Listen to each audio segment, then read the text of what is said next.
this capsule history of our progress teaches us anything, it is that man in his quest for knowledge and progress is determined and cannot be deterred. The exploration of space will go ahead, whether we join in it or not. And it is one of the great adventures of all time.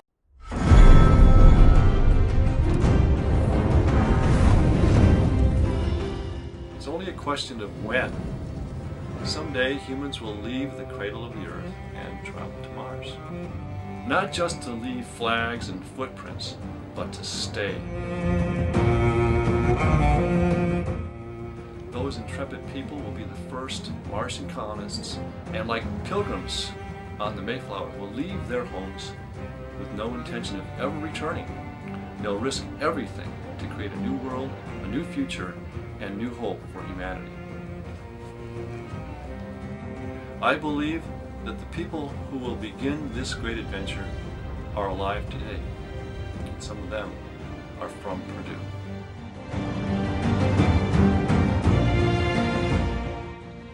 So the purpose of the elliptical spiral is so that the CTV can be in orbit and slowly increase its velocity.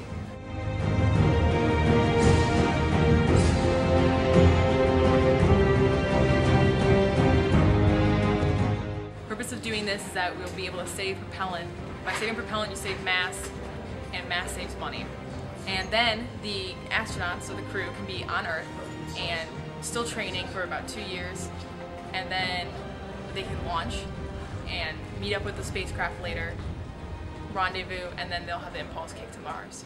When astronauts live in a microgravity environment for a long period of time, there's potential of muscle loss and bone loss, which is not good for them.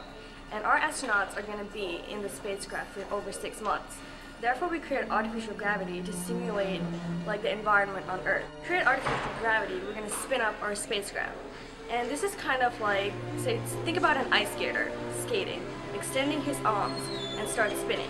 When he starts pulling his arms closer to his body, the spacecraft spins faster. And this is kind of on our journey to Mars.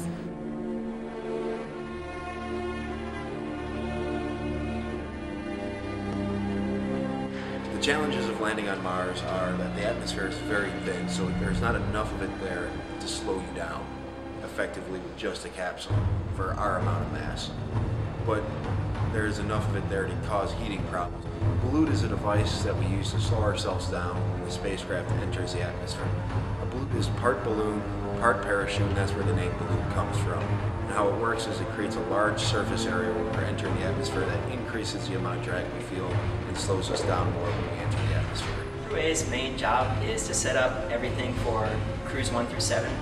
Crew A is really the pioneer mission. Crew 1 through 7 is more of the colonist missions. So Crew A lands, and they basically start setting up everything that Crew 1 through 7 will need. And then after about a year and a half, Crew A launches and returns back to Earth. Then shortly after, Crew 1 lands. And this is the beginning of the colonist missions. About every 2 years, another crew will land and stay there for about 15 years. Well, lava tubes are really interesting because they are buried under the ground, so they can help shield the colonists who are living on the surface from things like damaging UV radiation, ultraviolet radiation, X-rays from solar flares, a lot of the things that we're protected on Earth because Earth has a magnetic field and an ozone layer, a thick atmosphere that Mars doesn't have. So lava tubes are natural places for protection, natural shelters that are already built on the surface. At least the lava tubes we know on Earth, the way you actually access them, the way you get inside them, is to go through places where the part of the tube is collapsed, the ceiling is caved in. When you have a cave-in, there's lots of loose boulders and pieces of rock and things like that. So they can sometimes be difficult to access, but I think the challenge is worth it because they really are sort of natural places to set up a colony. We had a 100-ton habitation module inside a lava tube. One of the ideas we had was to use the rappel concept, in which we used a winch combined with a tether to rappel the hab down the cave. And once it's reached the bottom, the terrain is quite hostile, so it uses the landing legs and the wheels to negotiate through that terrain and finally reach the bottom, after which the rovers can guide the habitation module to its final destination in the lava tube. We've focused our mission a lot on how comfortable our astronauts will be living in space. They will all have their own bedrooms with their own beds and desks.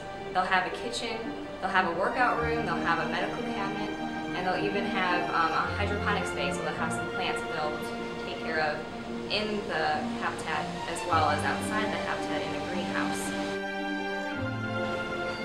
One of the greatest resources that we have on Mars is ice that's available to us. We're able to make water from that ice so they could drink, take baths, and we can also make oxygen. Living on a new planet can be scary and unknown, so our goal is to make our colony as comfortable as possible.